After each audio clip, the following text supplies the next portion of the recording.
하나님 말씀 보시겠습니다. 하나님 말씀은 창세기 39장 6절부터 10절까지 말씀. 하나님 말씀은 창세기 39장 6절부터 10절까지 말씀입니다. 구약성경 제 성경으로는 60페이지. 창세기 69장 6절부터 10절까지 말씀 찾으셨으면 제가 봉독하겠습니다.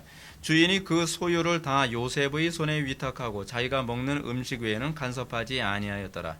요셉은 용모가 빼어나고 아름다웠더라. 그 후에 그의 주인의 아내가 요셉에게 눈짓하다가 동침하기를 청하니 요셉이 거절하며 자기 주인의 아내에게 이르되 내 주인이 집안의 모든 소유를 간섭하지 아니하고 다 내 손에 위탁하였으니 이 집에는 나보다 큰 이가 없으며 주인이 아무에게도 내게 금하지 아니하였어도 금한 것은 당신뿐이니 당신은 그의 아내임이라. 그런즉 내가 어찌 이 큰 악을 행하여 하나님께 죄를 지으리이까. 여인이 날마다 요셉에게 청하였으나 요셉이 듣지 아니하여 동침하지 아니할 뿐더러 함께 있지도 아니하니라. 아멘. 이 시간은 창세기 172번째 강의가 되겠습니다. 하나님과 함께하는 요셉이라는 제목으로 하나님 말씀 증거하도록 하겠습니다. 하나님과 함께하는 요셉.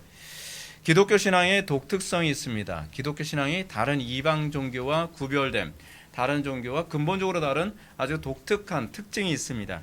그것이 뭐냐면 전능하신 하나님께서 우리와 함께 하신다는 겁니다. 그것이 구약과 신약 성경 전체의 일관성이 있는 핵심 키워드입니다. 그래서 그걸 뭐라 그러죠? 임마누엘이라고 얘기하죠. 히브리어입니다. 하나님이 우리와 함께 하신다라고 하는 표현입니다. 기독교는 이방 종교와 다르게 사람이 하나님을 찾아가지 않습니다. 이방 종교는 어떻습니까? 사람이 신을 선택하고요, 사람이 신을 찾아가죠. 그리스 로마 신화 같은 거 보게 되면은 사람이 신을 찾아가지 않습니까? 이방 종교가 다 그렇습니다. 자기가 정성을 다해서 신에게 찾아가는 것, 그리고 신을 내가 선택하는 것, 그것이 종교입니다. 사실 기독교는 그런 차원에서 종교가 아닙니다. 그냥 진리라고 얘기하는 것이 훨씬 정확한 표현이죠. 근데 편의상 그냥 종교라고 그냥 표현하는 것뿐입니다. 기독교는 어떻습니까? 기독교는 하나님이 우리에게 찾아오십니다. 진리 하나님이 우리와 함께 하십니다. 그래서 우리가 그 진리 안에 거합니다. 우리가 구원을 받았다라고 했을 때의 구원받음에 대한 가장 정확한 특징은 그래서 진리 안에 거하는 것으로 나타나게 되는 겁니다. 단순히 칭의를 잘못 이해해서 내가 이제 예수 믿었으니까 천당 가게 됐다, 그 얘기가 아니라 이전과는 다르게 이제는 내가 진리를 떠나서 살지 않고 진리 안에 거하게 돼서 산 것이죠. 하나님께서 우리 안에 찾아오시고 하나님께서 우리를 당신의 소유로 삼으심으로 말미암아 이제는 우리가 소위 요한이스가 얘기했던 한 권 성경의 사람이 돼가는 것입니다. 그것이 구원받은 사건입니다. 그것이 기독교 신앙의 독특성입니다. 고대 철학자들이 생각하는 것처럼 사람이 진리를 찾아가는 것이 아닙니다. 소위 사람이 진리를 찾아가는 것을 우리는 뭐라고 얘기하냐면 철학이라고 얘기합니다. 기독교는 철학이 아닌 이유가 뭐냐면 기독교는 우리가 이성을 통해서 진리를 찾아가고 이성을 통해서 우리가 신격화되어지는 존재가 아니라 진리이신 하나님이 우리에게 오셔서 우리로 하여금 그 진리대로 살게 만드시고 우리를 지혜롭게 하시고 우리를 거룩하게 하시는 굉장히 발상 자체가 철학적 발상하고는 반대의 입장에 있는 것이 성경의 가르침의 특징입니다. 인간은 단지 진리 하나님을 믿음으로 영접하기만 하면 됩니다. 그리고 이렇게 진리 하나님을 믿음으로 영접한 사람들에게 나타나는 방식은 그가 진리 안에 거하는 것입니다. 진리 안에 거한다는 것은 곧 하나님이 우리와 함께 하시는 방식이죠. 우리는 하나님과 함께 하심을 자꾸 어떤 식으로 생각합니까? 자꾸 이방 종교적으로 생각하죠. 뭐가 느낌이 있어야 된다고 생각을 하는 거예요. 환상 보고 꿈꾸고 뭐가 이렇게 막 이 느낌이 있으면 아, 하나님이 함께 하시는구나, 그렇게 생각을 하는 경향이 있습니다. 근데 여러분, 구약에서 보게 되면 시편에서도요, 그 성령 충만했던 다윗의 시편에서 하나님에 대한 감각이 사라졌다라고 생각됐던 그런 많은 사건들이 있었습니다. 내가 부르짖어도 주께서 듣지 아니하시나이다. 내가 종이토록 신음하나 하나님께서 나에게 고개를 돌리셨나이다. 뭐 이런 유형의 표현이 계속적으로 나오죠. 근데 그것이 하나님이 함께하지 아니하심이 아니에요. 왜냐하면 그 가운데서도 다윗이 뭐라고 표현하냐면 내가 이러는 가운데서도 주의 진리를 기뻐하고 내가 주의 진리를 따라가나이다. 그것이 하나님과 함께하고 있다는 증거예요. 어떤 고난과 어려움과 난관에 짓눌리고 수많은 미혹으로 인해서 또는 수많은 어려움 때문에 하나님 전 더 이상 인내할 수 없어요. 그냥 타협해버리고 말래요. 이제 내 마음대로 살래요. 그것이 하나님께서 임재하지 않는 사람들의 모습이죠. 하나님과 함께하지 않는 사람들의 특징이에요. 소위 기도원 원장이라고 하는 분들 중에서 상당수 제가 만나보면 그 사람들이 뭐 장풍 쏜다, 뭐 예언한다, 환상 본다, 뭐 다 좋아요. 오케이. 그거에 대해서는 제가 뭐 뭐라고 얘기 안 할게요. 근데 문제는 뭐냐면 그 사람들이 진리대로 사는데 별로 관심이 없어요. 진리에 별로 관심이 없어요. 맨날 얼마나 능력이 나타나느냐, 얼마나 기사와 이적이 나타나느냐, 그거에 관심을 갖죠. 우리는 그렇지 않습니다. 우리는 하나님의 말씀대로 살다 보니까 능력이 따라오는 거고요. 하나님의 말씀대로 살아야 되니까 때로는 성령께서 기적과 이적으로 역사하시기도 하시는 것이고요. 하나님의 말씀대로 살아야만 하니까 하나님께서 우리에게 새로운 능력을 주셔서 그것을 극복하게 하시는 현상이 나타나는 겁니다. 그러니까 순서가 바뀐 거예요. 순서가요. 그것이 이방 종교와 기독교와의 중요한 차이가 바로 여기에 있는 것이거든요. 그래서 우리가 예수님을 영접하고 나서 우리가 구원받게 됐을 때에 우리의 인생의 삶이 여호와는 나의 발의 등불이시오라고 하는 것처럼 진리를 나의 등불로 삼아 나의 인생의 삶의 방향이 결정되어지고 움직여지게 되는 것입니다. 따라서 하나님을 믿노라 하면서 진리를 외면하고 진리를 거부하면서 살아간다면 그는 하나님과 결코 함께하는 것이 아닙니다. 하나님과 함께한다는 것은 말씀과 함께하는 것이요 진리를 기뻐하며 그 진리를 따라 살기를 열망하는 것으로 나타나게 됩니다. 그렇다면 우리는 이런 질문을 던지게 되죠. 그럼 진리가 뭡니까? 진리가 뭡니까? 우리는 소위 the truth가 뭡니까? 여러분 진리에 관해서 우리는 좀 고민해야만 합니다. 왜 우리는 이 질문을 던져야 되죠? 그 이유는 상당수의 사람들이 기독교 신앙을 가지고 있다고 하면서도 진리에 대해서는 놀라울 정도로 무관심하기 때문에 그렇습니다. 저 예수 믿어요. 오직 예수, 오직 예수. 근데 진리에 대해서 관심이 없어요. 진리 대신 그리스도에 대해서 관심이 없어요. 그냥 항상 관심이 그거예요. 저 천당 가나요? 예수 믿고 천당 가나요? 아니 천당에 가려면 여러분들이 정말 관심을 가져야 되는 게 그리스도라니까요. 그리스도께서 뭐라고 하시죠? 나는 곧 길이요 진리요 생명이시니. 우리가 그리스도께 관심을 갖는 이유는 뭐냐면 그분이 우리에게 뭔가 복을 주시고 병 고쳐주시고 나의 어떤 문제를 해결해 주시는 분이시기 때문이 아니라 그분이 진리이시기 때문에 그렇습니다. 예수님께서 말씀하셨던 것처럼 내가 곧 진리요라고 얘기하는 거죠. 그 성령님은 어떤 분이시죠? 그분이 진리의 영이시죠. 그분이 우리 속에 내주하시면 우리가 관심을 갖게 되는 우리의 인생에 관심을 갖게 되는 것은 진리에 관심을 갖게 되는 것입니다. 시편 1편에서 얘기하는 것처럼 다윗의 시편에서 내가 주의 율법을 즐거워하여 주야로 묵상하는 사람이 되는 것이죠. 여러분 물론 진리에 대한 무관심이라는 이 표현부터 우리가 좀 명확하게 정리합시다. 진리에 대한 무관심이라고 하는 것은 지적인 무관심을 얘기하는 것만을 의미하지 않습니다. 지적인 무관심은 아예 거론할 여지도 없죠. 그렇죠? 왜냐하면 교회 안에서 제가 지금 말씀드리고자 하는 것이 뭐냐면 지적인 관심은 있으나 진리 그 자체이신 그리스도와 함께하는 데 관심이 없는 사람들이 있기 때문에 하는 얘기예요. 그러니까 제가 이런 말씀을 드렸잖아요. 지난번에도요. 하나님에 대해서 관심을 갖는 것과 하나님을 사랑하는 건 별개 문제죠. 우리가 하나님을 증거하는 것과 하나님에 대해서 증거하는 것이 별개 문제인 것처럼 우리가 진리에 대해서 관심을 갖는 것과 진리에 관하여 관심을 갖는 건 별개 문제입니다. 오늘날 개혁파 신학이 잘못 가고 있다고 말씀드리고자 하는 것이 바로 그겁니다. 소위 17세기 정통주의의 문제가 무엇이었냐면 교리에 대해서는 관심을, 근데 교리가 뭘 얘기하고 있죠? 교리는 하나님에 대해서 얘기하고 있는 것이 교리거든요. 삼위일체 하나님에 대해서 얘기하는 것이 교리예요. 근데 그 삼위일체 하나님에 대한 교리에 대해서는 막 박 터지게 공부를 해요. 맨날 책 보고 맨날 공부하고 오케이 좋아요. 근데 왜 공부하냐 말이에요 도대체. 저는 그런 질문을 던지고 싶은 거예요. 저는 사실 교리에 별로 관심이 없어요. 이런 얘기하면 참 이상하다고. 무슨 말씀을 맨날 교리 얘기하면서. 제가 교리에 관심을 갖는 이유는 뭐냐 하면 교리의 대상이신 하나님에 대해서 관심이 있기 때문에 그래요. 근데 많은 사람들이 하나님, 교리의 대상이신 하나님에 대해서는 관심이 없고 진리 그 자체이신 하나님에 대해서는 관심이 없고 진리에 대해서만 공부를 한단 말이에요. 진리에 대해서만. 진리에 대한 관심이란 단순히 스콜라주의적 이성의 지적 욕구를 채우기 위한 행위가 아니란 얘기예요. 우리는 어떻습니까? 여러분 저는 거기에 해당 잘 안 되는 사람인데 사실은 이성이 발달한 사람들의 특징이 뭐냐면요, 지적인 유흥을 되게 좋아해요.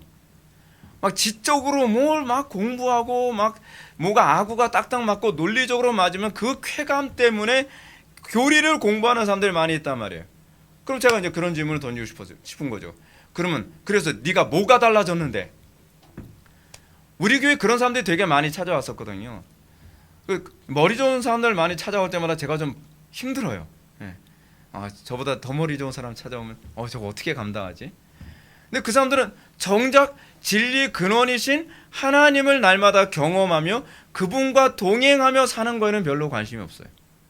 그래서 교리에 대해서 그렇게 관심을 많이 갖는데 그래서 뭐가 달라졌나요?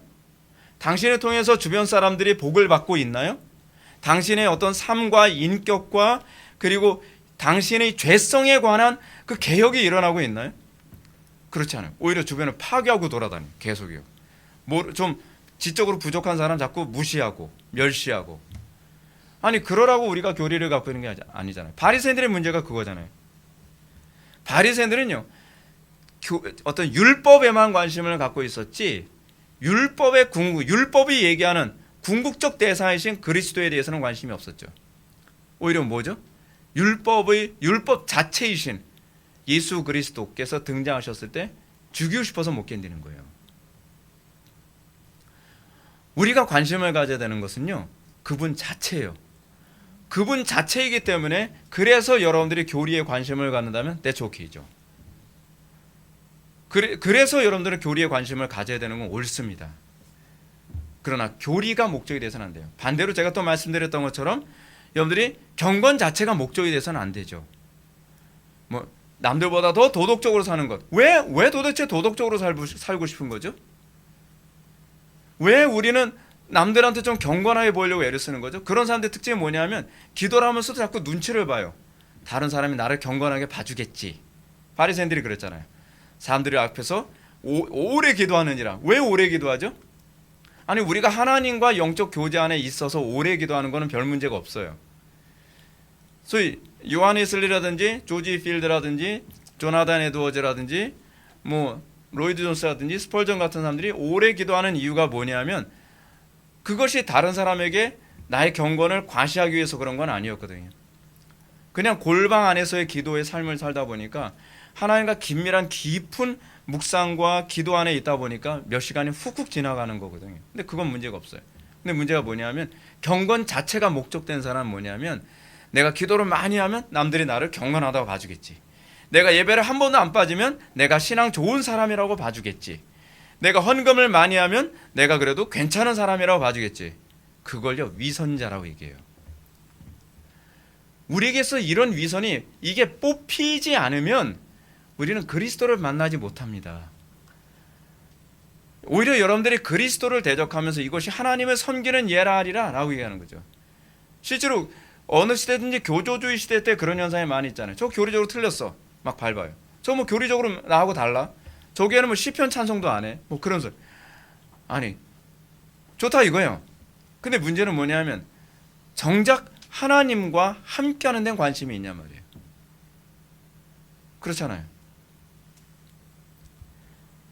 여러분 이런 모습에 관해서 성경은 예수님이 계속 위선자다 이 위선자에 관한 이 히포크리테스에 관한 얘기는 예수님이 굉장히 많이 지적한 거거든요. 복음서에서요.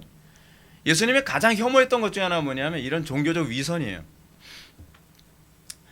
여러분 우리가 진리를 추구한다는 것은 단지 지적 호기심을 채우기 위한 것이 아닙니다. 그 지식을 통해서 또한 자신을 과시하는 것도 아닙니다. 참으로 우리가 진리에 관심을 가지고 있다면 그것은 내가 하나님과 날마다 동행하는 증거가 있느냐에 관심을 가져야만 합니다. 저는 우리 교회 성도들이 거기에 관심을 가졌으면 좋겠어요. 진짜 거기에 관심을 가졌으면 좋겠어요. 그리고 내가 하나님과 동의하지 못하는 영역 때문에 너무 안타까워서 예배를 사모하고, 그래서 하나님 어떻게 해야 내가 주님과 더 가까워질까요? 내가 이전보다 더 어떻게 하면 주님을 더 사랑할 수 있을까요? 주님을 더 사랑하지 못하는 것 때문에 막 애간장이 타고, 그것 때문에 막 견딜 수가 없어서 여러분들이 예배에 참여하고 말씀을 사모하고 교리를 사모한다면 여러분들이야말로 정말 복받은 사람인 것을 믿으시기 바랍니다. 우리가 진리를 자기 삶에 구현하기 위해 우리가 십자가를 집니까? 진리를 나의 삶에 구현하기 위해 우리가 고난을 선택합니까? 진리를 나의 삶에 구현하기 위해 때로는 나의 것을 포기하는, 내가 오랜 세월 동안 쌓아놓은 업적과 명예까지도 포기할 수 있는 그런 태도가 우리에게 나타나느냐는 것입니다. 예수님께서 말씀하셨던 것처럼 의를 인하여 핍박받는 사람들만 참으로 복받은 사람입니다. 근데 그 의가 뭡니까? 도덕적 의인가요? 명문화된 의인가요? 아니에요. 예수님이에요. 예수님 때문에 하나님과 함께하는 것이 너무나 즐거워서, 그것 때문에 핍박을 받는 건 아무나 받을 수 있는 것이 아닙니다. 그런 사람들만이 진짜 복받은 사람입니다. 이렇게 진리로 인하여 핍박과 고난을 감수하게 될 때, 그는 비로소 하나님이 나와 함께하고 계신다는 것을 확신할 수 있게 되는 거죠. 그래서 사도 바울이 십자가를 가장 고상한 것이라고 얘기합니다. 십자가 외에는 자랑할 것이 없다고 얘기하는 거예요. 왜냐하면 십자가는요, 하나님을 사랑하지 않는 사람은 선택할 수 없는 대상이거든요. 오늘 우리가 요셉이라고 하는 한 인물을 통해서 또 우리가 그 모습을 또 보게 될 겁니다. 우리가 지난 시간에 이어서 진리 안에 살다가 큰 고통에 처하게 된 요셉을 이제 또 보게 되는 거죠. 요셉이 고통받게 되는 사건들이 있습니다. 사실 엄밀히 따지면 요셉이 형들에게 팔리게 된 것도 그 진리와 관련되어진 부분이고요. 그리고 오늘 우리가 보디발의 아내로 인해서 억울함을 당하게 되는 부분도 사실 진리 때문에 그렇습니다. 우리가 지난 시간에 여호와께서 요셉과 함께 하심으로라는 제목으로 제가 설교했었죠. 근데 오늘 설교 제목이 되게 비슷합니다. 여러분들 기억하고 계신지 모르겠는데요. 지난 시간에 했던 설교는 여호와께서 요셉과 함께 하심으로라고 한다면, 이 말은 하나님의 주권이라는 관점에서 하나님께서 어떻게 요셉과 함께 하시는가라고 하는 하나님의 관점에서 얘기하는 거였다고 한다면, 오늘 우리가 살펴보는 부분이 뭐냐면 요셉이라고 하는 인간 또는 우리 인간의 관점에서 우리는 어떻게 하나님과 함께하는 삶을 살아가는가에 관한 이 반대의 관점에서 우리가 오늘 이 시간 말씀을 살펴보고자 합니다. 그래서 오늘 본문의 설교 제목 자체가 비슷한 것 같지만 사실은 정반대의 관점으로 제가 제목을 그렇게 달았습니다. 하나님과 함께한 요셉. 요셉은 어떤 식으로 하나님과 함께했는가? 우리는 이 부분이 우리가 가져야 될 관심입니다. 실제로 이것이 구약과 신약 전체에서 우리들에게 요구하는 관심사입니다. 그리고 예수님이 이 땅에 오신 목적도 그것을 위해서 오셨습니다. 그래서 예수님의 이름이 무엇입니까? 저희를 자기 백성의 죄로부터 저희를 구원할 자와 또 하나가 있죠. 그의 이름을 임마누엘이라 하리라. 우리를 그 죄로부터 자유케 하는 목적이 어디 있다는 거예요? 임마누엘. 하나님이 우리와 함께하는 그런 삶을 살게 하기 위하여 우리가 그 죄로부터 자유함을 얻는 거죠. 그죠? 먼저 6절 말씀 보시겠습니다. 주인이 그의 소유를 다 요셉의 손에 위탁하고 자기가 먹는 음식 외에는 간섭하지 아니하였더라. 요셉은 용모가 빼어나고 아름다웠더라. 아멘. 우리가 지난 시간에도 살펴봤던 것처럼 요셉은 이복 형들의 악한 시기심으로 인해서 억울하게 애굽의 노예로 팔려가게 되었습니다. 그는 본래 노예의 신분은 아니었습니다. 그는 자유로운 신분으로 태어난 히브리인이었습니다. 그러나 그의 그런 자유는 형들의 음모로 인해서 한순간에 완전히 팔자가 망가지고 말았죠. 그러나 그의 자유는 그럼에도 불구하고 그는 우리는 요셉이 얼마나 자신의 삶에 불평과 원망 없이 성실과 충성의 삶을 살아왔는지를 보게 됩니다. 흥미로운 것은 요셉의 인생에서 요셉이 불평했다는 얘기가 없습니다. 그래서 항상 요셉을 볼 때마다 열등감이 생겨요. 나 불평 되게 많은데, 나 짜증도 되게 많이 내는데. 근데 요셉은 불평이 없습니다. 요셉은 자기에게 주어진 환경이 하나님께서 주신 최선의 환경이라는 것을 믿는 겁니다. 제가 우리 자녀들에게도 그런 얘기를 합니다. 이번에도 수술을 받은 우리 아들한테도 그 얘기를 했습니다. 하나님께서 너와 함께하고 있는 것이다. 하나님께서 가장 좋은 것으로 우리에게 베풀고 계신다. 그걸 믿어야 된다. 현상을 보는 것 그거 아니죠. 그렇죠? 느낌을 믿는 것이 아니죠. 그냥 하나님의 말씀이 우리들에게 증거하고 계시죠. 우리 삶의 모든 것을 주관하시는 분이 하나님이십니다. 그리고 그분이 선하십니다. 그분이 전능하십니다. 근데 그분이 우리를 사랑하십니다. 그렇기 때문에 우리는 감사해야 된다는 거예요. 범사에 감사해야 될 이유가 거기에 있는 것이죠. 근데 그의 자유가 박탈당했습니다. 억울하지 않나요? 내가 하나님의 말씀대로 산다고 살았는데, 또는 내가 특별히 잘못한 것도 없는데 왜 하나님께서 나를 구속하시고 나에게 자유를 박탈시키셨는가? 근데 요셉은 그거에 대한 불평이 아니라 오히려 그 가운데서도 성실함과 충성을 다했습니다. 간혹가다 사람들이 이런 질문을 던집니다. 내가 하나님의 일을 하려면 뭘 해야 됩니까? 그래서 저는 그런 얘기합니다. 지금 그 자리에서 충성을 다해 라고 얘기하죠. 여러분, 요셉이 지금 이것과 나중에 애굽의 총리 생활하는 게 관련이 있을 거라고 생각을 할 수 있었겠습니까? 자기가 노예 생활을 하고 있는 이 현실의 이 문제가 앞으로 내가 하나님께 쓰임받게 될 것과 관련이 있을 거라고 생각했겠냔 말이에요. 그거 계산 없이 그냥 신실하게 살아가는 거예요. 충성되게 살아가는 거예요. 저는 여러분들이 하나님께 정말 쓰임받기 원한다고 한다면 하나님께서 여러분들의 현재 삶의 모든 것을 주관하고 계신다는 것에 대한 믿음을 먼저 가지셔야 되고요. 그렇다고 한다면 나에게 주어진 그 무엇, 내가 좋아서 선택했던, 내가 좋아하지 않음에도 불구하고 내가 맡았던 그것에서 내가 하나님 앞에서 사는 것처럼, 마치 하나님께 충성하는 것처럼 우리가 최선을 다하는 삶을 살아야만 할 것입니다. 아버지는 아버지로서, 어머니는 어머니로서, 자녀는 자녀로서, 직장인은 직장인으로서 자기의 위치에서 내가 충성되게 헌신하고 살아간 이 부분이 나중에는 하나님께서 쓰실 때에 필요한 부분일 수 있다고 생각을 해야만 합니다. 요셉에게는 그런 모습이 나타나고 있습니다. 자, 그러다 보니까 요셉의 이런 그가 얼마나 성실했는지를 잘 보여주는 것이요. 요셉의 나이가 아직 30도 되지 않은 나이에 애굽의 그 총리인 이 보디발의 눈에 싹 들었습니다. 총리가 아니죠. 이 보디발의 눈에, 군대 장관의 눈에 쏙 들었어요. 군대 장관 정도 되려면요, 눈이 굉장히 까다로운 눈을 가지고 있는 사람입니다. 근데 그 눈에 들어서 30살도 안 된 아이를 가정의 총무로 세웠습니다. 6절 하반부를 보면 보디발은 그의 소유를 다 요셉의 손에 위탁하고 자기가 먹는 음식 외에는 간섭하지 아니하였다라고 합니다. 우리가 잊지 말아야 할 것은 그가 이런 영광을 얻을 수 있게 된 것은 그의 탁월함보다는 여호와께서 그와 함께 하심을 보디발이 볼 수 있었다는 점입니다.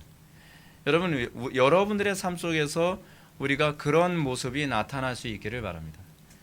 우리가 우리의 성실함, 탁월함 좋습니다. 근데 여러분들이 항상 잊어서는 안 되는 것이 뭐냐면 여러분들의 성실함과 탁월함이 아니라 여러분들의 삶 속에서 제3자들이 저 사람은 누가 보더라도 여호와께서 함께 하시는 사람이구나 라고 하는 것이 보여지는 인생이 중요하다는 겁니다.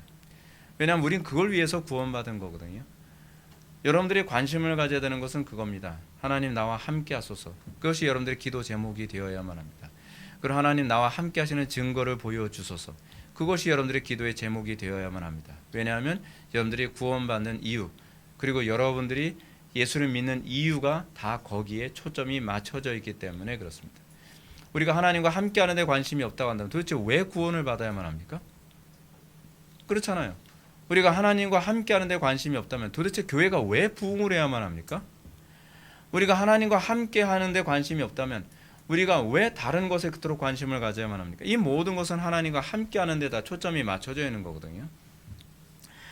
자, 그런데 창세기 기록자 모세는 이런 요셉의 형통을 언급한 후에 곧바로 요셉의 위기에 대해서 이제 언급을 합니다.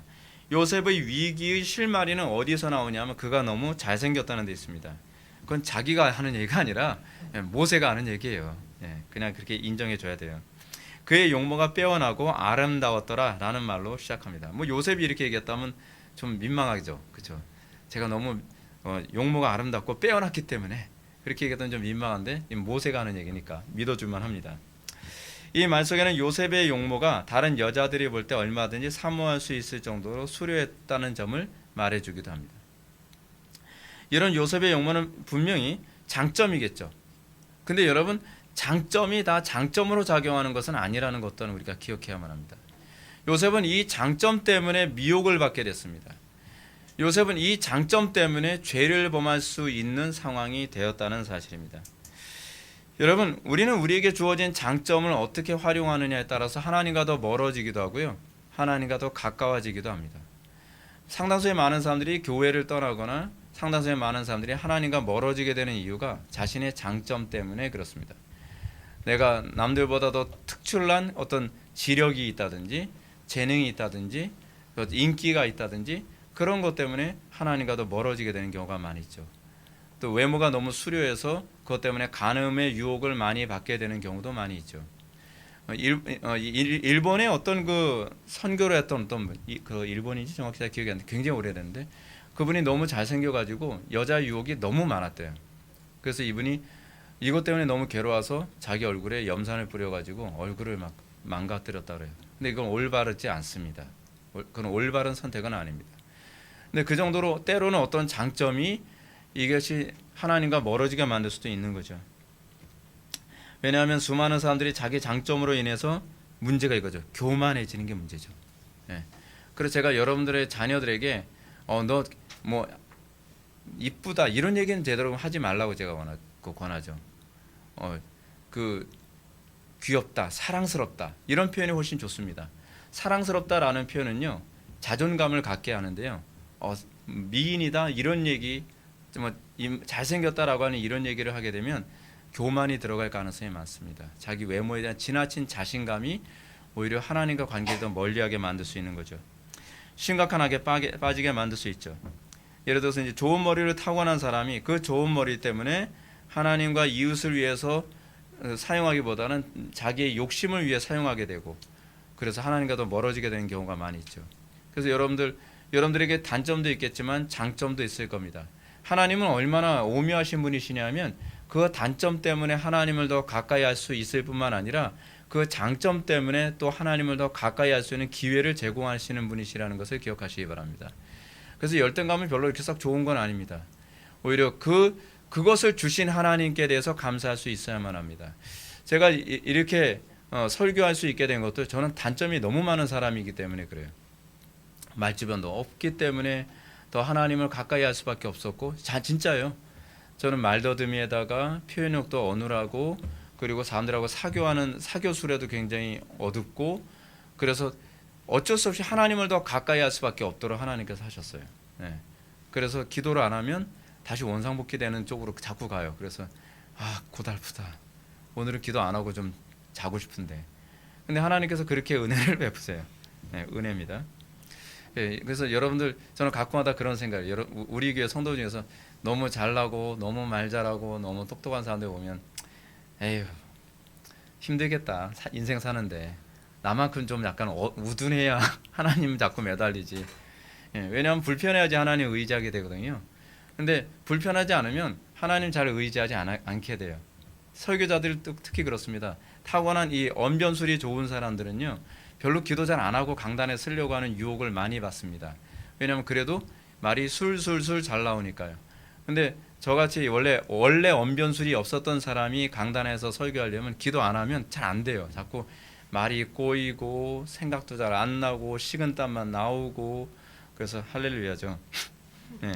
하여간 문제는 뭐냐면 여러분들의 그 장점이 복이 되려면 분명한 전제가 있어야만 합니다. 그 장점을 진리에 굴복시킬 때라야만 복이 됩니다. 겸손해야만 합니다. 그러면 그 장점을 하나님께 쓰임받게 됩니다. 그러나 여러분들 그 장점 때문에 교만해지면 마귀의 도구밖에는 쓰임받을 게 없습니다. 다시 하던 얘기로 돌아갈까요? 창세기 기록자 모세는 요셉의 외모에 대해서 찬사를 아끼지 않습니다. 그러나 요셉의 외모에 대한 모세의 찬사는 다음에 있게 될 위기에 대한 서막을 알리기 위한 표현이었죠. 즉 요셉의 빼어난 용모로 말미암아 그 애굽인 주인의 아내가 흑심을 품게 되었던 것입니다. 그래서 7절은 요셉의 빼어난 용모로 때문에 다음 같은 위기가 생겼다고 이제 언급하고 있죠. 그 후에 그의 주인의 아내가 요셉에게 눈짓하다가 동침하기를 청하니. 그렇습니다. 요셉의 수려하고 아름다운 외모는 그게 별로 이렇게 장점으로 작용하기보다는 오히려 죄를 범하게 되는 원동력으로 작용하게 된 것 같습니다. 그 집주인의 아내로 하여금 음욕을 불태우게 만드는 원인으로 작용했죠. 여러분, 우리 어떻습니까? 우리에게 이런 현상이 나타날 때 또 원망스럽지 않나요? 내가 하나님 말씀대로 살려고 하는데 왜 나에게 이런 걸 주십니까? 근데 그때가 하나님께서 여러분들을 저울질할 때라는 걸 기억하셔야 돼요. 하나님께서는 다양한 방식으로 우리를 저울질하십니다. 근데 신기한 게 뭐냐면 그 하나님께서 저울질하시는 그 저울질하심에 옳게 달렸을 때 그때는 십자가고 고난인데요. 그 과정을 통해서 하나님께서 작정하신 선하신 계획의 그 궤도 안에 들어가요. 그게 굉장히 중요한 부분입니다. 요셉도 그 과정 안에 있게 되는 거죠. 요셉은 자기의 장점으로 인해서 이 보디발의 아내에게 계속적으로 미혹을 받습니다. 그는 어느 쪽을 선택해야 될지 고민하게 됩니다. 여러분들은 어떻게 생각하나요? 아니 뭐 거절하면 되는 거지. 여러분 지금 우리식으로 생각하면 곤란합니다. 왜냐하면 그 당시에 노예는요 자유가 없어요. 우리는 노예에 관한 개념이 없잖아요. 근데 그 당시에 노예는요 주인이 명령하는 대로 복종을 안 하면 죽느냐 사느냐에 관한 문제가 달려 있을 만큼 심각한 어려움에 있는 겁니다. 근데 보디발의 아내의 유혹을 받아들이면 오히려 자기한테 이익이 더 많을 수 있는 그런 위치란 말이에요. 그러니까 어느 쪽을 선택해야 될지 고민하는 거지. 자기의 수려한 외모를 통해서 육체의 기회로 삼을 것인가, 아니면 하나님의 진리에 자신을 굴복시켜 어떤 고난이라도 참고 인내해야 될 것인가. 하나님과 함께한다는 것이 뭘 얘기한다 그랬죠? 진리를 따라 사는 것이 하나님과 함께하는 거죠. 지금 이 두 개의 기로 안에 이제 서 있게 되는 겁니다. 그래서 신자다움이 무엇인지 드러나죠. 그리스도인이란 어떤 존재입니까? 창세기에서 계속적으로 언급하고 있는 것처럼 그들은 어디를 가든지 복의 근원으로 살아가는 존재입니다. 나의 형통과 나의 만족과 나의 성공을 위해서 존재하는 사람이 아닙니다. 우리는 새로운 피조물입니다. 우리가 예수를 믿고 달라졌다고 한다면 이제는 나의 행복과 나의 성공을 위해서 존재하는 것이 아니라 소위 세례 요한이 얘기했던 것처럼 나는 소리요 그리스도를 증거하기 위해서 그는 흥하여야겠고 나는 쇠하여야 하리라 라고 하는 정체성을 인식하게 되는 것. 나는 나를 위해서 구원받은 것이 아니라 다른 복을 받아야 될 그 누군가를 위해서 구원받았다라고 생각하는 것들. 그것이 우리가 구원받은 이유고 우리가 예수를 믿게 된 이유입니다. 한국교회가 잘못 가고 있다고 얘기하는 그 가장 핵심은 무엇이냐면 한국교회가 자기를 위해서 존재한다고 생각할 때 그때서부터 타락하게 되는 거거든요. 우리의 신자다움, 여기서 지금 요셉은 또 그 부분을 선택해야만 합니다. 하나님의 진리 때문에 나의 행복, 나의 안락함, 나의 안정된 삶을 포기할 것이냐, 그렇지 않으면 나의 평안과 안정을 위해서 내가 하나님을 멀리해야 될 것이냐에 관한 기로에 서 있는 것입니다. 그러므로 요셉은 그 집 주인의 아내가 자신에게 달콤한 요구를 하지만 진리 편에 서서 단호한 태도를 견지하죠. 근데 여기서 이제 중요한 부분이 뭐냐면 이 아내의 요구가 지속적이었다는 겁니다. 밤낮 이 요셉에게 그것을 요구했다는 거예요. 자, 제가 여러분한테 이 말씀을 드리고 싶어요. 여러분 하나님 말씀대로 순종하죠? 근데 우리의 문제는 뭐냐면 몇 번 순종하면서 안 되던데요. 그래서 타협하죠. 그럼 마치 요셉이 몇 번 거절했는데 뭐 자꾸 거절하는 것도 민망하고 뭐 상황도 안 좋고 여러 가지 이유를 갖다 붙여서 만약에 타협을 해서 동침을 했다면 그거는 신앙인가요? 성경은 아니라고 봐요. 성경이 우리들에게 요구하는 것은 끝까지 인내하는 거예요. 무엇이 진리인지 알았으면 우리는 그 진리를 따라 끝까지 가는 것이 신앙인 거예요. 우리는 이렇게 얘기합니다. 목사님, 그렇게 살게 되면요 인생 다 망가지는데요. 그래서 믿음이 필요한 겁니다. 하나님께서 더 복되게 우리를 인도해 주실 것이라고 믿는 겁니다. 요셉은 이것 때문에 인생이 완전히 박살나는 것과 같은 위기에 처하게 되지 않나요? 성경은 굉장히 현실적으로 기록하고 있습니다. 성경대로 살면 잘 먹고 잘 산다 그렇게 얘기 안 하고 있어요. 성경대로 살면 현실적으로 우리에게 고난이 오고 어려움이 오고 우리의 행복과 우리의 모든 것을 다 빼앗길 수 있다고 하는 것을 계속적으로 우리들에게 암시합니다. 요셉은 지속적인 유혹 앞에서 절대로 굴복하지 않습니다. 몇 번 했다고 해서 하나님 앞에 항변하지 마십시오. 하나님은 끝까지 갔냐를 물어보는 것이지 횟수를 세고 계시지 않습니다. 자, 8절부터 10절 말씀 보면 요셉이 거절하며 자기 주인의 아내에게 이르되 내 주인이 집안의 모든 소유를 간섭하지 아니하고 내 손에 위탁하였으니 이 집에는 나보다 큰 이가 없으며 주인이 아무것도 내게 금하지 아니하였어도 금한 것은 당신뿐이니 당신은 그의 아내임이라. 그런즉 내가 어찌 이 큰 악을 행하여 하나님께 죄를 지으리이까. 여인이 날마다라고 얘기합니다. 요셉에게 청하였으나 요셉이 듣지 아니하여 동침하지 않을 뿐더러 함께 있지도 아니하니라. 아멘. 우리는 요셉에서 중요한 부분을 우리는 보게 됩니다. 요셉은 노예입니다. 노예란 자유가 없는 존재죠. 그러나 노예인 요셉은 사실은 주인인 이 아내보다 더 자유롭습니다. 여러분, 자유가 그런 겁니다.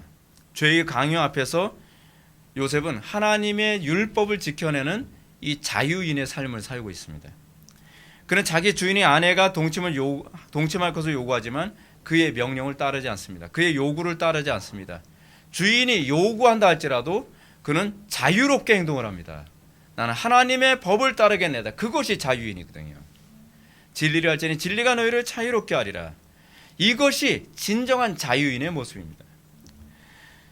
이렇게 말합니다. 내 주인이 집안의 모든 소유를 간섭하지 아니하고 내 손에 위탁하였으니 이 집에는 나보다 큰 이가 없으며 주인이 아무것도 내게 금하지 아니하였어도 금한 것은 당신뿐이니 당신은 그의 아내임이라.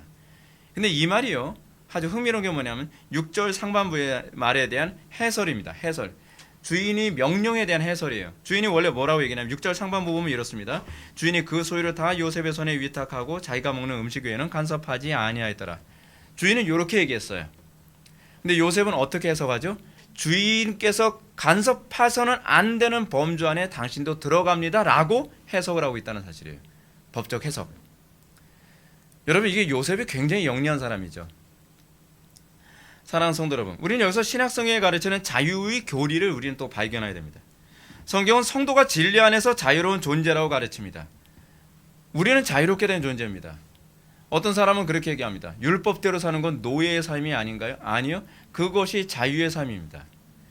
육신의 욕망에 끌려서 사는 것을 노예의 삶이라고 얘기합니다. 우리가 옳다고 생각하는 대로 살 수 있는 것이 자유입니다. 우리가 진리라고 믿는 대로 살아갈 수 있는 것이 자유입니다. 요셉은 비록 노예의 신분이었지만 그래서 그는 육신적으로는 자유는 없었습니다. 그러나 진리의 영역에서는 결코 주인의 아내에게 노예처럼 행동하지 않았습니다. 그는 자유인으로 행동을 했습니다.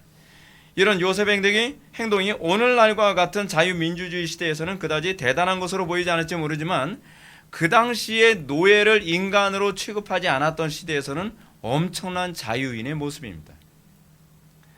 고대 근동 사회에서 노예가 주인이나 그의 아내의 명령을 거역한다는 것은 사실은 상상할 수 없습니다. 실제로 그 당시 노예들은 주인이 성적 노리개 역할을 하는 경우가 흔했고요. 그것이 당연한 줄로 여겨졌던 때입니다. 그런데 요셉은 자유롭게 그것을 선택하고 있습니다. 거절하고 있습니다. 왜요?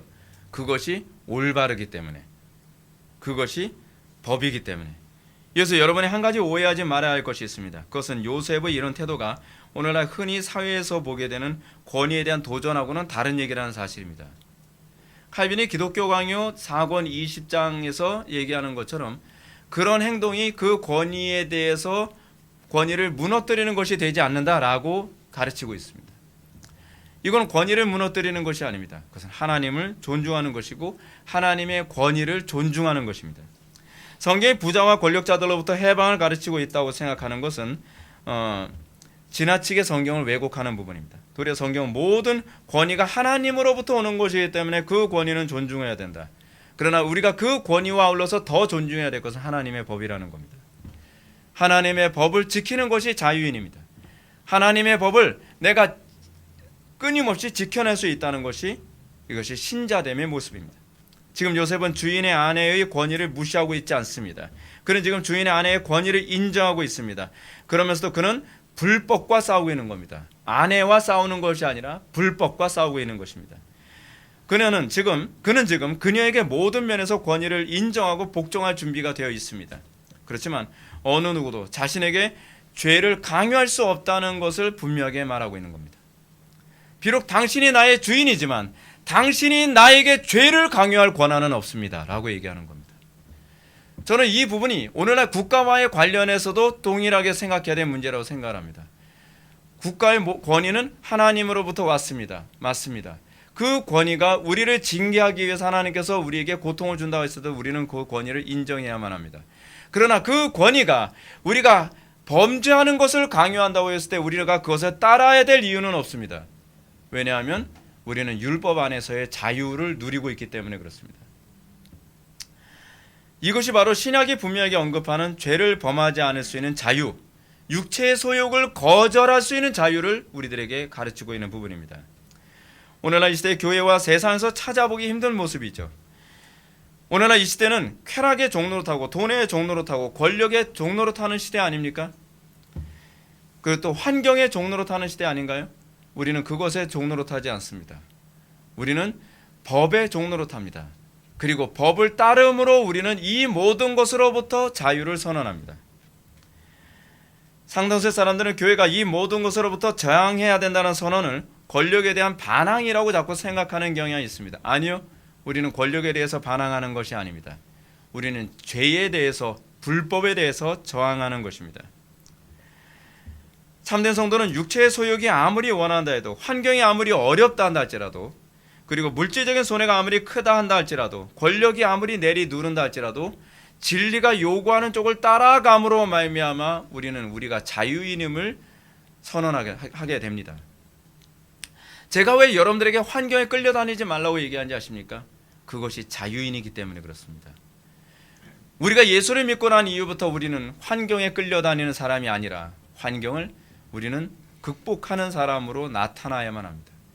그래서 그리스도인이 위대하다는 겁니다. 그래서 기독교가 들어간 나라는 나라가 안 변할 수가 없습니다. 왜냐하면 기독교인들은 환경에 끌려다니지 않기 때문에, 환경을 오히려 바꿔가는 존재이기 때문에 그렇습니다. 우리는 진리 안에서 사는 법을 터득해야 합니다. 이렇게 함으로써 성도는 베드로 사도의 가르침처럼 선한 양심이 하나님을 향하여 찾아가는 것이 무엇인지 깨닫게 됩니다. 이로 인하여 진리가 우리를 자유롭게 하는 것 또는 진리의 멍에가 결코 무겁지 않고 가벼운 멍에라는 것을 깨닫게 됩니다. 이것이 신자입니다. 이러한 요셉의 태도는 9절에서 이 집에서는 나보다 큰 이가 없으며 주인이 아무것도 내게 금하지 아니하였어도 금한 것은 당신뿐이니 당신은 그의 아내임이라. 그런즉 내가 어찌 이 큰 악을 행하여 하나님께 죄를 지으리이까 라고 한 말 속에 더욱더 분명히 나타납니다. 지금 요셉은 이 큰 악을 하나님 앞에서 행할 수 없었습니다. 왜냐하면 하나님을 사랑하기 때문에 그렇습니다. 그 자유의 근원은 사랑에서 나옵니다. 옳고 그름에서 나오는 건다고 생각하지 마십시오. 옳고 그름이라고 하는 율법적 개념에서 나온 이 자유에 대한 선언은 한계가 있습니다. 어느 정도 가다가 타협해버리고 맙니다. 사랑하기 때문에, 하나님을 경외하고 사랑하기 때문에 진리를 추구하는 사람은 끊임없이 그 자유를 추구하게 됩니다. 그가 비록 신분은 자유 없는 노예였지만 진리 안에서는 아무도 억압할 수 없었고 구속할 수 없는 자유로운 삶을 살았습니다. 그래서 그가 감옥에 가서 죄수의 삶을 살았지만 그의 마음은 자유인의 삶을 살아가는 것입니다. 우리의 신앙의 선배들이 그런 쪽을 선택했습니다. 우리가 찬송가에도 그 가사 있잖아요. 옥중에 매인 성도나 양심은 자유 얻었네. 이것이 바로 마틴 루터가 얘기하는 양심의 자유에 관한 교리입니다. 우리가 진리를 추구하는 그 양심 때문에 우리가 몸은 매이고 때로는 우리가 많은 것을 빼앗기긴 하지만 우리는 자유롭습니다. 그 자유 때문에 우리는 끝까지 싸우게 되는 것이죠. 루터가 보름스에 의해서 고통을 받고 있는 가운데서도 루터가 그렇게 얘기합니다. 내 양심은 자유롭습니다. 종교재판 앞에서 자유롭다고 얘기한 것은 뭘 얘기하는 거죠? 나는 하나님의 법을 지킨다는 차원에서 난 자유롭다는 거죠. 당신이 나를 이단으로 정죄하든 당신이 나를 죽일 수도 있고 당신들이 나를 감옥에 가둘 수 있으나 내 양심은 하나님의 법 안에서 자유롭습니다. 그것이 바로 양심의 자유에 대한 교리입니다. 우리는 이 주인의 아내가 오히려 노예였다는 것을 알 수 있습니다. 주인의 아내는 쾌락의 노예였습니다. 그가 육신적으로는 주인이었을지 모르나 그의 행동은 노예의 모습입니다. 그러나 요셉은 육신적으로는 노예나 그의 양심은 자유인의 양심을 가지고 있습니다. 이런 차원에서 봤을 때 신앙의 자유가 없어서 핍박과 억압과 순교를 당하고 있는 북한의 성도들은 진정한 자유인입니다. 오늘날 조그만 억압과 환경 때문에 신앙의 그 양심을 포기하는 것은 사실은 노예의 삶을 선택하고 있는 것입니다. 북한의 성도들이 자유인입니까? 우리가 자유인입니까? 저는 북한의 성도들이 자유인이라고 생각을 합니다. 신앙의 양심을 지키기 위해서 그들은 고난이 있어도 숨어서라도 예배를 합니다. 때로는 그것 때문에 그들이 죽임을 당하고 또 수용소에 갇히지만 그들은 그 신앙의 자유를 포기하지 않습니다. 그들이 자유인입니다. 우리는 조그만 어려움이 있어도 우리의 자유를 쉽게 포기하죠. 내 양심을 거역하며 살아가죠. 그건 노예의 삶을 살고 있는 것입니다. 그들은 이 북한에 있는 성도들은 그렇습니다. 내가 어찌 이 큰 악을 행하여 하나님께 죄를 지으리까 라는 태도를 견지하고 있습니다. 이것이 우리 신자들이 가져야 될 태도입니다. 사랑하는 성도 여러분, 이런 신앙의 태도가 의미하는 바가 무엇이겠습니까? 그것은 바로 하나님께서 함께 하시는 자의 정체성입니다. 서론에서 잠시 언급한 것처럼 참된 성도는 하나님께서 함께 하시는 사람입니다. 그리고 하나님께서 함께 하시는 것을 다른 말로 진리가 우리와 함께 하는 것이라고 제가 말씀드렸습니다. 따라서 진리 안에 거하고 있음은 그가 하나님과 함께 하고 계신다는, 하나님이 그와 함께 하고 있다는 것에 대한 외연적 특징입니다. 요셉 사건에서 우리가 정말로 관심을 가지고 보아야 할 핵심은 하나님께서 함께 하시는 자에게 나타나는 현상이 무엇인가 하는 것입니다. 첫째, 우리가 지난 시간에 살펴봤던 것처럼 범사에 형통하게 되는 것입니다. 이 범사에 형통하는 것은 뭘 의미한다 그랬죠? 그의 택한 백성들을 통해서 당신의 복을 세상에 부여하는 것입니다. 우리는 어떤 존재로 구원받은 거죠? 복을 받기 위해서 구원받은 존재가 아니라 복의 통로가 되기 위해서 복을 받은 존재입니다. 그것이 복의 양면성입니다. 그래서 우리는 복의 근원이면서 또는 복을 받은 자입니다. 또 두 번째 방식이 있습니다. 그것은 하나님께서 함께 하시는 사람이 진리와 함께하는 것입니다. 아무리 어려움이 있고 환경이 힘들고 감정이 상했을지라도 요셉처럼 진리를 타협하지 않고 죄와 환경과 감정의 노예에 노릇하지 않고 끝까지 십자가를 지는 태도를 견지하는 것, 그 사람이 진정한 자유인입니다. 예수님은 십자가에 못 박아 나무에 매달았지만 예수님은 자유롭게 하는 분이셨고 또 예수님은 자유인이었습니다. 우리가 그런 삶을 살라고 하나님께서 우리를 선택하신 것입니다. 우리는 자유롭게 하는 자이며 우리는 자유인으로 살아가야만 합니다. 그렇습니다. 그러므로 요셉의 사건에서 모세는 여호와께서 요셉과 함께 하시더니 라는 말과 요셉이 여호와를 경외하여 죄에 빠지지 않음을 동일시 보고 있다는 것을 알 수 있습니다. 여호와께서 함께 하셨다, 요셉이 죄에 빠지지 아니하였다. 같은 얘기예요. 지금 같은 얘기라고 있는 겁니다.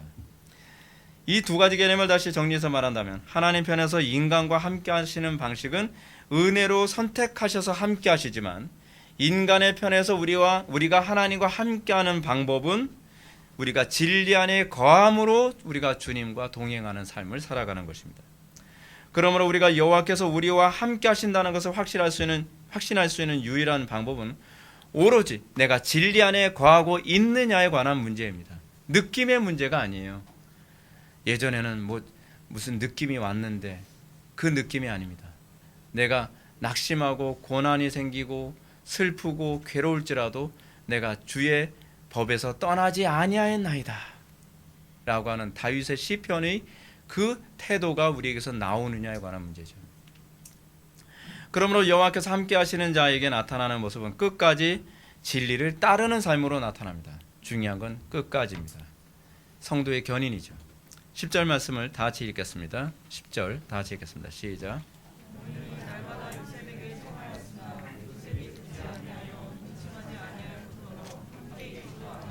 아멘. 여호와께서 함께 하시는 요셉은 그의 모습에서 지속적으로 진리와 함께하는 모습을 보게 됩니다. 그는 순간적으로 한두 번 진리 안에 거하는 것이 아니었습니다. 창세기 기록자 모세는 요셉이 보디발의 아내에게 지속적으로 유혹을 받았다라고 기록하고 있습니다. 요셉은 지속적으로 보디발의 아내에게 유혹을 받았지만 죄의 노예되기를 거절하며 죄와 싸웠다는 부분을 부각시키고 있습니다. 이렇게 죄와 싸웠던 요셉의 행위는 결코 율법적 의무 때문은 아니었습니다. 그의 행동은 그가 참으로 죄로부터 자유롭게 된 자임을 입증하고 있는 것입니다. 특히 그는 죄와 한두 번 싸우는 것으로 자신의 의무를 다했다라고 생각하지 않습니다. 하나님 그래도 할 만큼 했는데요, 그렇게 얘기하지 않습니다. 그렇게 변명하지 않습니다. 그는 자유인이기 때문에 그는 노예의 삶을 선택할 수 없었던 것입니다. 끝까지 죄와 싸움으로 그가 참으로 여호와와 함께하는 자임을 더욱 분명하게 입증합니다. 그러므로 그렇습니다. 우리가 참으로 하나님과 함께하는 자라는 점은 그가 하나님의 말씀대로 한두 번 순종하는 것이 아니라 끝까지 지속적으로 순종하는 자인가를 통해서 알 수 있습니다. 이 말은 또한 진리를 지속적으로 추구하는 것뿐만 아니라 진리를 참으로 자신의 삶에 이식시키기 위해서, 내가 그 진리가 내 삶이 되게 하기 위해서, 마치 성육신처럼 말이에요, 하나님의 말씀이 육신이 되게 하는 것에 지속적인 관심을 갖고 있느냐에 관한 문제입니다. 저는 여러분들이 교리를 추구하는 것 좋다고 생각을 합니다.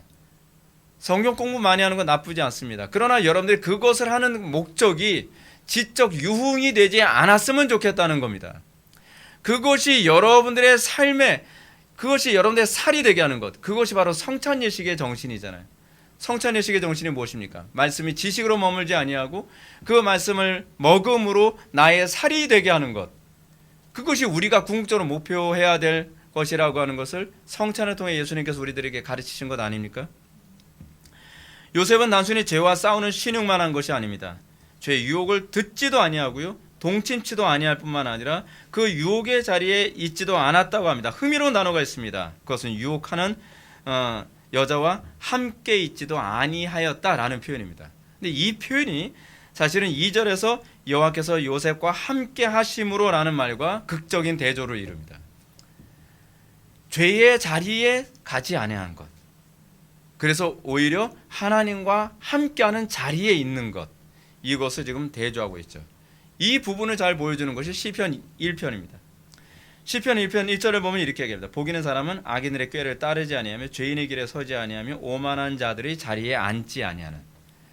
하나님과 함께하는 자들은 죄인들과 함께하지 않습니다. 하나님과 함께하는 자는 오만한 자의 자리에 앉지 않습니다. 하나님과 함께하는 자, 하나님과 동행하는 자는 죄인들의 꾀를 따르지 않습니다. 하나님과 함께하는 자는 하나님의 지혜를 따르고 하나님과 함께하며 그 진리 안에 거합니다. 고난당하는 자리라 할지라도 주님과 함께하기를 기뻐합니다. 사랑하는 성도 여러분, 우리는 오늘 요셉을 통해서 그가 어떻게 하나님과 함께하는 자였는지 다시 한번 생각해 보기 바랍니다. 뿐만 아니라 하나님과 함께하는 자는 진리와 함께하는 자임을 절대로 잊지 마시기 바랍니다.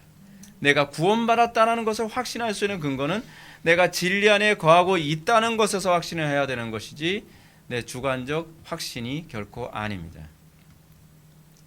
하나님은 이렇게 진리 안에 거하는 사람들을 통해서 이 땅에 복을 주시기를 기뻐하십니다. 단순히 그냥 진리 안에 있는 것이 아니라 그것을 통해서 이 땅에 복을 주시길 원하시는 것입니다. 이 땅에 고난받는 자들에게 하나님의 위로를 전달해 주기 위한 것입니다. 그 죽어가는 영혼들을 살리게 하는 것입니다. 이 땅에서 신자가 그걸 위해서 구원받은 것이고 신자가 그걸 위해서 은혜를 복을 받은 것입니다. 이 땅에서 진리 안에 항상 거함으로 하나님의 함께 하심을 입증하는 저와 여러분들 되기를 바랍니다. 하나님은 이런 사람들 통해서 이 땅에 복 주시기를 기뻐하십니다. 그리고 우리 회복의 교회가 이런 복의 근원이 되는 교회가 되기를 주님의 이름으로 축원합니다. 기도하시겠습니다. 사랑이 많으신 하나님, 우리가 오늘 시간 요셉의 모습을 통하여서 우리가 어떻게 하나님과 동행하는지, 그리고 우리가 어떻게 진리 안에 거하는 삶을 살아가는지에 대해서 다시 한번 묵상케 하여 주심을 감사드립니다. 우리의 믿음을 견고케 하여 주시고 우리가 하나님의 말씀대로 한두 번 사는 것으로 합리화하는 것이 아니라 끝까지 주의 명령을 준행함으로 열매 맺을 때까지 주님께 은혜를 구할 줄 아는 신자가 되도록 은혜 베풀어 주옵소서. 예수님의 거룩하신 이름으로 기도드립나이다. 아멘.